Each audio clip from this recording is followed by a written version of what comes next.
he had solved everything professionally. Like he managed people for a living. Like he was a pretty prominent person, but this is the one thing he couldn't solve, right?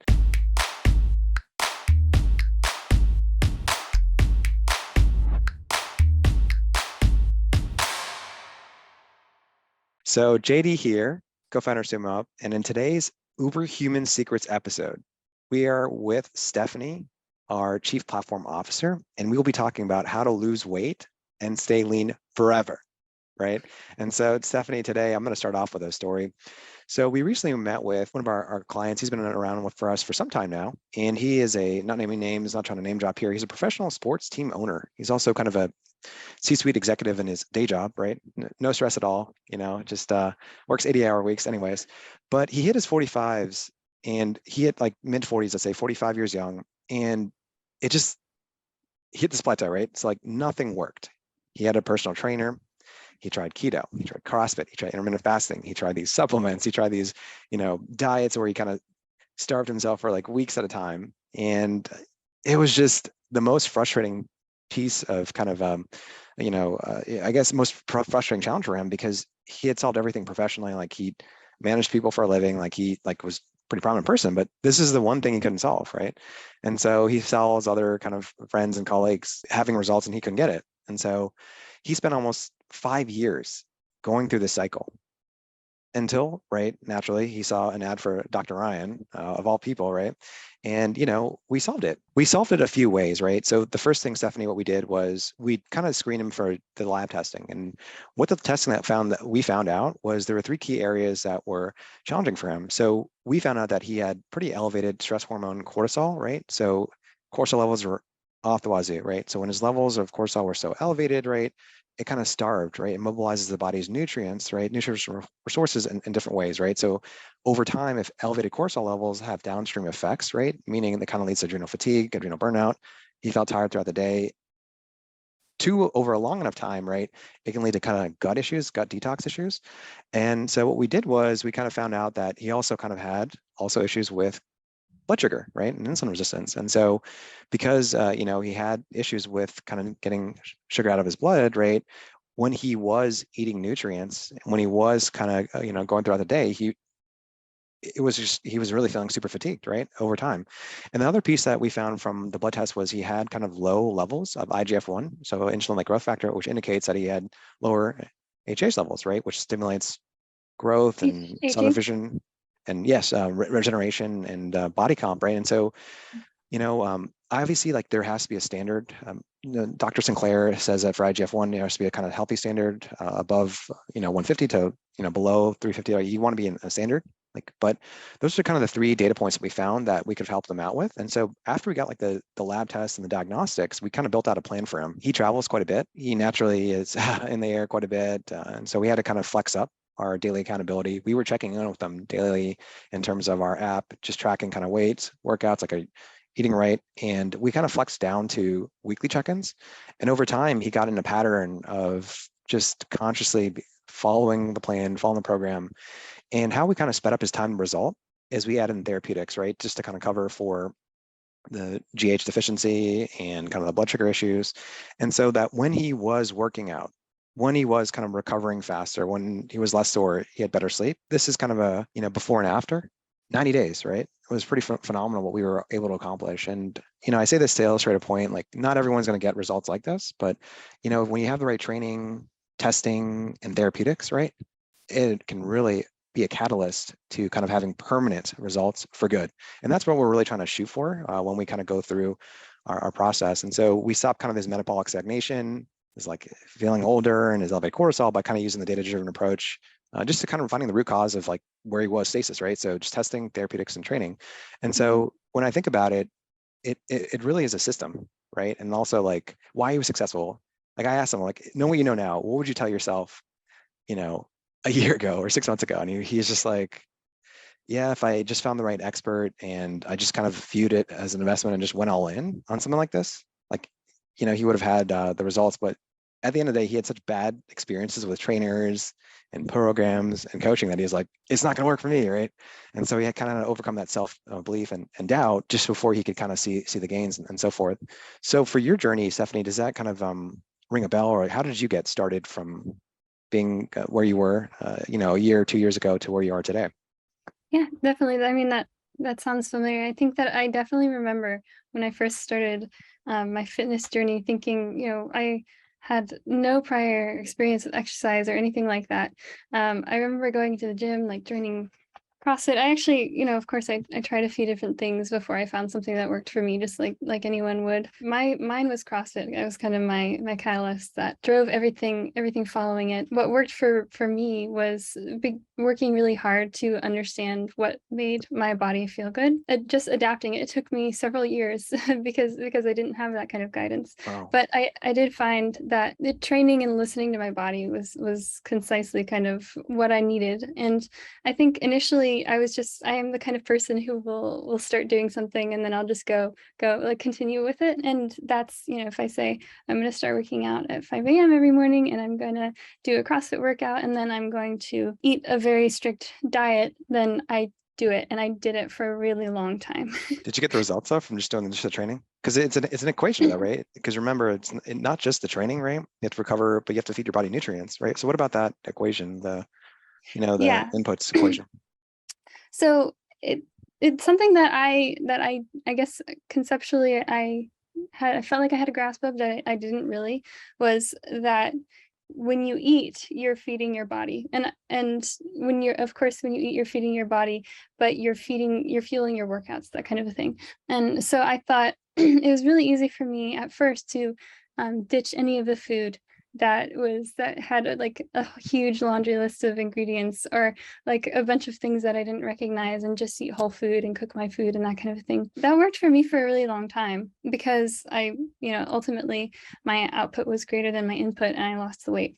But after a while, when I was at a healthy weight, I continued eating that way, and I was training really hard, and I was just overeating those things that were still, it was understanding the mathematics of it was kind of, it Yeah. took some time, because I felt like, oh yeah, I'm working really hard. There are lots of people who will tell you, you're like, you have a cheat day and you eat this way during the week. And so I tried all of these things. I tried keto, but ultimately the thing that I wish I'd done from the beginning was track my macros.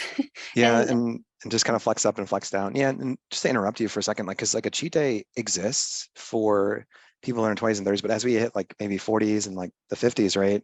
It's a cheat meal just because, right? Your margin of error is so much less as you get older. I don't know if you noticed that, but I think it's interesting because you're talking about the kind of the macro perspective. Like, how did you stay on top though, right? Because you're super fit right now and driven, obviously, right? How did you like stay like that, not go back, right? Not revert back. Because we hear those stories all the time. I did keto and I did this trainer and I was in perfect shape. And then COVID hit, or I did something and I did this program and I was with this diet. I felt so good, and then something happened, right? Went to a wedding, or I went traveled, or had some crazy work schedule, and 6 months later nothing works, right? So how did you avoid that trap? it's all about sustainability. And I think that a lot of people start doing something that they realize they can't really maintain. And for me, I realized that, for example, if my fitness schedule wasn't working for me, I would need to change it. If you feel like it's something you're fighting and not something you're looking forward to, I think ultimately is what I realized is kind of the key differentiator between something that I would be able to do for the rest of my life and something that I wouldn't. For example, when I started tracking my macros a few years after I started my fitness journey, because I'd started gaining back weight, and I Oof. was still eating whole foods, and I was thinking like, what is this? I'm eating like great quality foods, but I was overeating because I was training. I was training really hard, and then I felt like I needed it. I didn't hear a lab test. I didn't hear a lab test to figure out how the That's yeah, nutrients were. that's, Missing yeah, that's equation what I here. No, but It's so interesting. No, but yeah, and after I started tracking my macros, I did it consistently. Everything that I ate, I put into my tracking app for 2 years. I wouldn't eat anything if it wasn't in there. I felt like I had accumulated enough information to continue on, because I knew that after that point, it wasn't sustainable for me to keep tracking right. those. But I So understood well enough. Yeah. you answer the so what, and that's kind of like what I was trying to hint at earlier, where when you talk about how to like stay lean forever, right? It really is kind of that journey of, at first there's a whole bunch of accountability. There's like the daily metrics, there's a daily tracking your meals, photo updates, like that may be Yeah. necessary, right? But over time, especially with our program, like we try to basically make it so that you learn those things so that it becomes as easy as just like wake up, brush your teeth, right? Go to bed, brush your teeth, Yeah. like go to bed, right? And it's like a habit that's ingrained. And that's kind of like what would have, if I kind of had a diagnose for you, if somebody kind of was like, hey, Stephanie, like, did you do what you said you were going to do? Check in with you. If they kind of blood tested to make sure that your micros and your macros were in line and they're kind of metabolizing in your body correctly.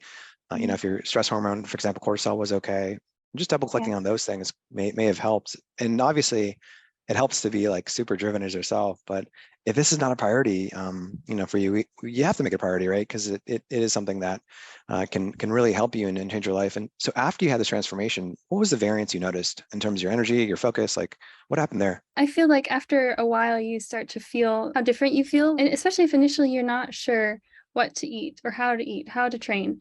Once you find the right training program, once you find the right way of eating, you feel so much different. And for example, I am at the point where I can feel it if I'm not having enough protein. If I haven't eaten enough vegetables, I feel different, which means that I am physically noticing that there's some disparity in how I should be feeling if I'm not eating well. Starting out, I mean, without that guidance, it just is that much harder to. No, it's like driving a stick shift, right? A manual. Like you start feeling the gears, right? In your body, Yeah. metaphorically start feeling it. And so getting back to our prior client, he had to basically, a lot of our clients, they have to struggle with like information overload. They don't know where to start, Yeah. right? Like so many things are out there. So many gurus are like, hey, take the supplement and you'll feel like $1,000,000, or it won't give you cancer, or you'll feel like basically you're at lower risk for, heart disease and inflammation and all these other issues. And they end up taking like a bunch of supplements and they're like, wait a second, is this actually working? Or they deal with somebody and like they go through their course and it's like the person turns out to be a supplement peddler. And so like, I think the biggest struggle that we help our clients overcome is like, yes, there's a ton of stuff out there, right? Like we'll help you kind of condense and streamline it to you. And think about your journey though, right? You went through like 5 years almost, right? And so what was the first like biggest struggle you had to overcome during that pathway, right? No, yeah, this is something I wish that I could tell myself starting out Yep. was not to demonize or tell myself not to eat something. I had this fear of eating anything, even though I don't have allergies or anything like that. I was absolutely terrified of eating anything with any sugar in it. I think that developing a healthy relationship with food meant eliminating those restrictions, not saying that I'm, now and I'm like waking up and having a donut. I can't even remember the last time I had a donut, but it's like, it's more like not telling myself I am going to totally eliminate anything forever. And that just kind of mindset shift really helped me to feel like I could try things, like once in a while I'll have a small piece of cake, but the portion is reasonable, and I have an amount that I feel like, okay, I've enjoyed that and now I don't feel like I need any more. And usually it's just such a small portion. It's ultimately negligible, but the fact that I let myself have that is something that it doesn't sound that significant, but I remember like going to a birthday party and people would have all of these things, and I would just stand Be the around person like in the corner. Oh, I have my jar here, or I have my container of food I can eat, drinking my water. Like right, I have a exactly, your gallon gallon jug of of water water, in my walking hand. in Yeah. like that too. Yeah, and so like you're the person in the corner. If you're like, why is this person not interacting with us, right? I'd totally, it's tough, right? And so I think really kind of like what you were saying earlier. It's like knowing what you know now. If you could create habits that work with you, and that's really what we're trying to say with like training with our clients. Like we want to stuff like we want to fit like your schedule or whatever it is, right? If you're a business owner, or founder, or an executive, or you're kind of a C-suite like Stephanie over here, right? Like we want to create habits that simplify the execution, right? Like anything, making progress on the 5,000 step journey, right, is better than doing nothing. And so we always say at Summa, for example, it's going to take 5,000 steps, right, to do anything great, or 10,000 steps. Start on the journey, right? Don't, just keep stopping because you're like, hey, I'm not there yet. I'm not at 5,000 steps. Why am I not there? Just, put one foot in front of the other and go, right? And then think, I think if I can remember what you were saying earlier, which is, understanding the why on what you're eating is so important, right? Because it's the inputs equation Yeah. equals outputs. It's like the fuel, and really kind of making sure that we kind of help educate on labels. You got really savvy about ingredients, about macronutrients, about Yeah. things that are in the particular food components. And we can talk about microplastics, a totally different discussion, right? But the integrity of food is a big deal. But also Yeah. one thing that I wanted to kind of emphasize was you set boundaries on foods, right? You didn't demonize metaphorically sugars or particular foods, but you found out what worked for you, right? And knowing what you know now, what's the kind of last point that you thought that could have really helped you in terms of your journey? Yeah, listening to my body. I think that ultimately, the once I identified the right things to do, once I identified the kind of habits as far as like eating habits, physical exercise habits, if my body's exhausted, I give it some rest. I maybe do some light cardio. If I'm feeling really fatigued, often I feel like maybe I needed some more protein, that kind of a thing. And some things, just don't feel right. And of course, if you have the guidance of those blood tests, that's really helpful. But Blood tests, like the trainer, like the weekly check-ins daily, like, hey, I'm feeling a little yeah, off today, right? Why? And so we can kind of help out with that. influence But those yeah, decisions. Yeah. and just kind of double click on and emphasize, like, there are root causes. You don't have to do it yourself. Like, you're not alone in this journey, right? And there's an opportunity cost, right? Like, you're chief platform officer. We don't want you thinking about like what to eat or like what to do. We want you thinking about, our platforms and our, highest and best use, right? Like every day, right? And so I think there's an opportunity cost with mind share, and attention really is super important. But Yeah. wrapping up, if we had to kind of summarize it, just if you want to lose weight and stay lean forever, it's not going to happen overnight, right? But what we can do is you have a kind of repeatable system of data. So the diagnostic testing, right? If you have the data that kind of informs your behaviors, right? What to eat, when to eat, time to sleep, your inputs, right? Workouts, okay? Tracking, right? And then you have kind of the therapeutics that just accelerate and amplify and add leverage to your behaviors, right? You can't help but get leaner and healthier and be at lower risk, right? Of the big four: stroke, cancer, dementia, heart disease, and live a longer life, right? And a better life. And so I think it's a journey and towards a weight loss, but it's not about basically fast results as opposed to it as is sustainable and Yeah. for the long term, right? And I think that's the biggest lesson I learned from working with these clients. It doesn't matter if you're owner of a sports team or a C-suite executive or a founder just starting out, right? It works, right? And so just kind of following that process works. Okay, so that's all for today's episode of Uberhuman Secrets. I will catch you all next week.